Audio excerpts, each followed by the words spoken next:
नमस्कार दोस्तों, मां चंद्र प्रकाश नानी सम्राट पृथ्वीराज चौहान राजकीय महाविद्यालय के सिंधी विभाग में कल असां महाकवि किशनचंद बेवस जा फ़ैलसूफ़ी वीचार ॿुधासीं ऐं मुख़्तसिर में उन्हनि जे बारे में जानकारी हासिल कईसीं।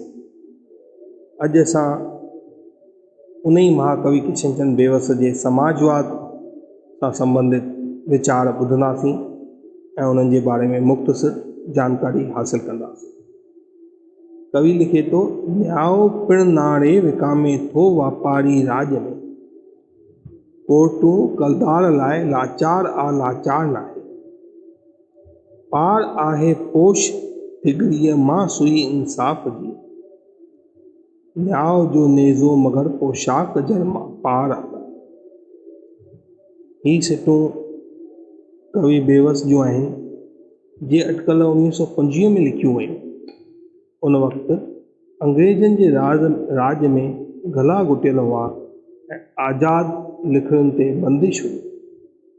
उन्हीअ गुट ॿूसट वारे ज़माने में बेवस अहिड़ियूं कुझु कविताऊं लिखियूं ऐं छपाए बि पधिरियूं कयूं जंहिं अगरि उन वक़्तु इहे सिटूं पढ़ियूं हूंदियूं या पधिरियूं थी वञनि हा त पक ई कवि किशनचंद बेवस ते केस थी पिया, कोर्ट जे बेअदबीअ जा केस थी पवंदा। पर बेवस जीवन जे हर पहलूअ ते नज़र दोहराई आहे।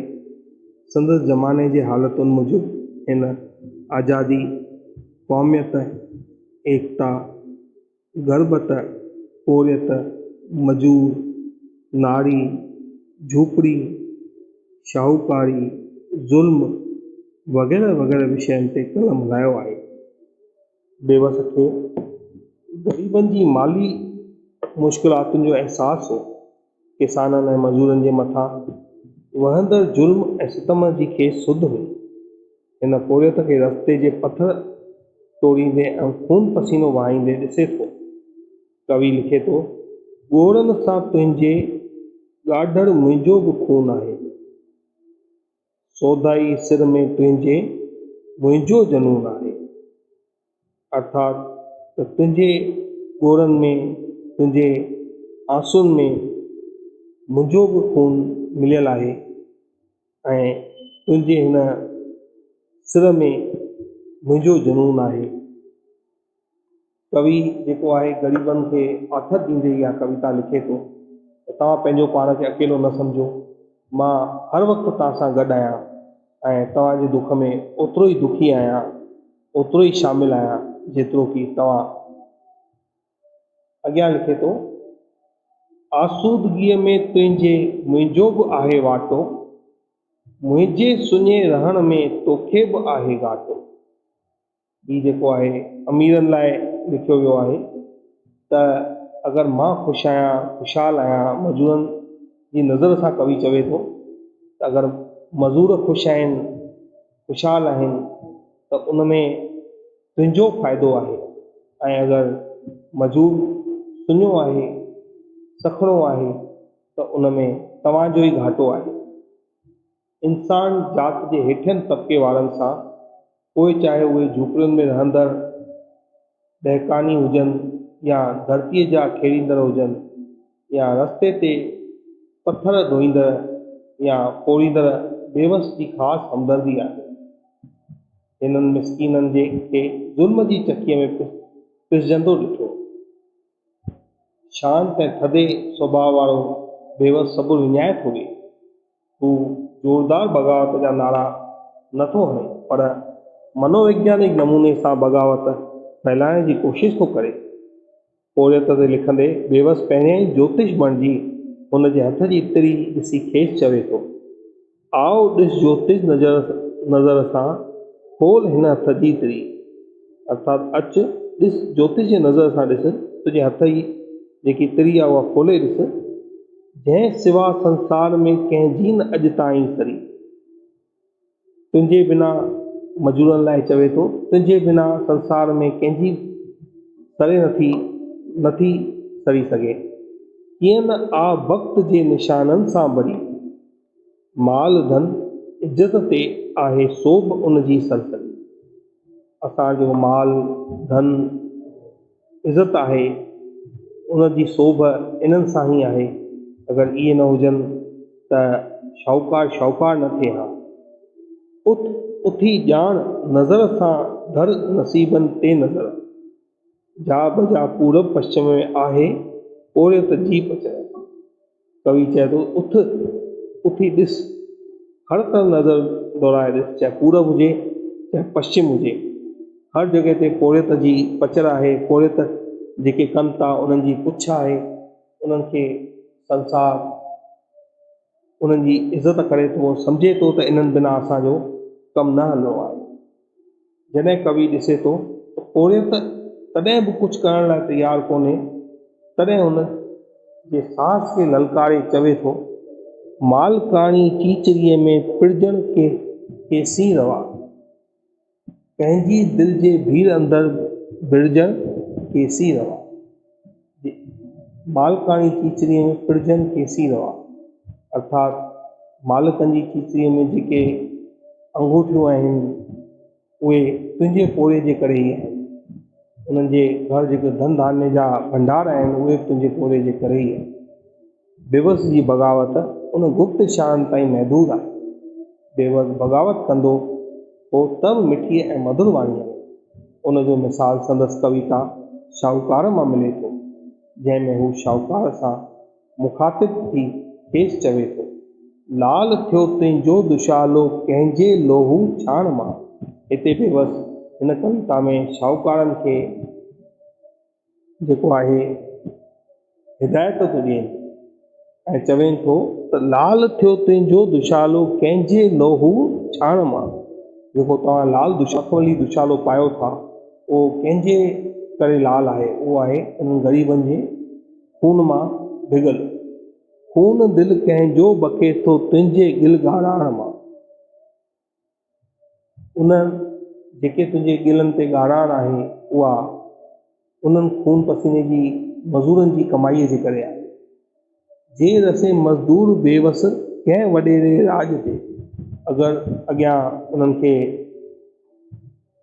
धमकी ॾींदे कवि चए थो त अगरि को मज़दूर कंहिं वॾे राज ते पहुचंदो, हूंद पहिरीं पुर उत्तराखंड ते तोखे छॾे, त तोखे सभिनी खां पहिरियों जेको आहे उत्तराखंड यानी काफ़ी परियां छॾे ईंदो ताकी तुंहिंजो ज़ुल्म ख़तमु थी सघे। अॻियां चए थो, पंहिंजी कविता हाड़ीअ जी दुख भरी तस्वीर चिटींदे कवि हिन मज़लूम जी हिननि लफ़्ज़नि में दिलि थो वठे, घोर ऊंद में बिन पेट में प्रकाश वसे, सख़्त घुट सोरह थी तूफ़ान जो इम्कान ॾसे, दर्द हद पंहिंजी लंघे रूप शफ़ा जो थो पसे, ख़ासि बेवस ते ॻुझो दस्त थो कुदरत जो रसे, तो लाइ आकाश मंझां गरजंदा बादल था अचनि, महर जो मींहुं खयों गरजंदा बादल था अचनि।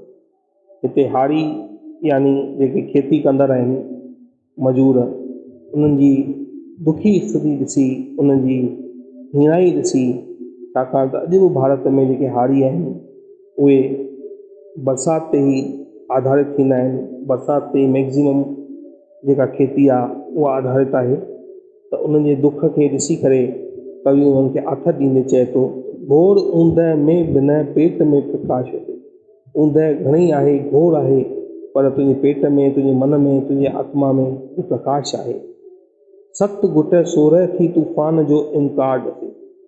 सख़्त घुट आहे, सभु तरफ़ां तोखे मायूसी आहे, इहो हिकु तूफ़ान जो शुरूआति आहे। त तूफ़ान जी चइबो आहे न त ख़ामोशी जेकी आहे, ख़ामोशी खां पोइ हिकु वॾो तूफ़ान ईंदो आहे। त हीअ जेकी ख़ामोशी आहे उहा हिकु तूफ़ान जी शुरूआति जो इशारो आहे।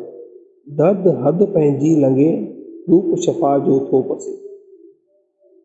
चइबो आहे सोन खे जॾहिं तपाइबो आहे तॾहिं उहो शेप वठंदो आहे ऐं आभूषण में तब्दील थींदो आहे। तीअं ई कवि चए थो जॾहिं दर्द पंहिंजूं हदूं लंघे पार थो पए तॾहिं ई तुंहिंजो रूप शफ़ा तुंहिंजे रूप में निखार थो अचे। ख़ासि बेवस ते गुजो दस्त थो कुदरत जो रसे। तोते कुदरत जो जेको आहे हिकु वॾी नेमत थी वसे। तो लाइ आकाश मंझां बादल गरजंदा था अचनि ऐं महर जो मींहुं तोते वसाइनि था। बेवस ग़रीबनि जो सचो हमदर्द ऐं साम्यवाद जो सनाख्यान भूदान जी हलचल संत विनोबा घणो पोइ कई, पर उन खां अॻिते 40 साल अॻु बेवस लिखियो हो। पंहिंजे शाही महल मां घटिजे कंदे हिकु कोठड़ी बे अजे मूं जहिड़े लाइ पवंदी ठही सा झूपड़ी। कर तमन्ना घटि तिखेरी तूं बि रहो मां बि। हिन कविता में कविअ अमीरनि लाइ हिदायत ॾींदे उन्हनि खे चयो आहे अगरि तव्हां पंहिंजे महलनि मां हिकु कोठड़ी बि छॾे ॾींदव त कंहिं ग़रीब जी झूपड़ी ठही वेंदी ऐं उन ग़रीब जो अजो ठही पवंदो, उन घर ठही पवंदो। अगरि तव्हां पंहिंजी तिखी तमन्नाउनि खे पंहिंजी बुख खे थोरो सो घटि कंदव त असां बि रही सघंदासीं, तव्हां बि रही सघंदव। इन तरह मजूरनि जी जेकी दिलि जी ॻाल्हि आहे उहा कविता ज़रिए बेवस ॿुधाई आहे ऐं उनजो दर्द बयानु कयो अथई।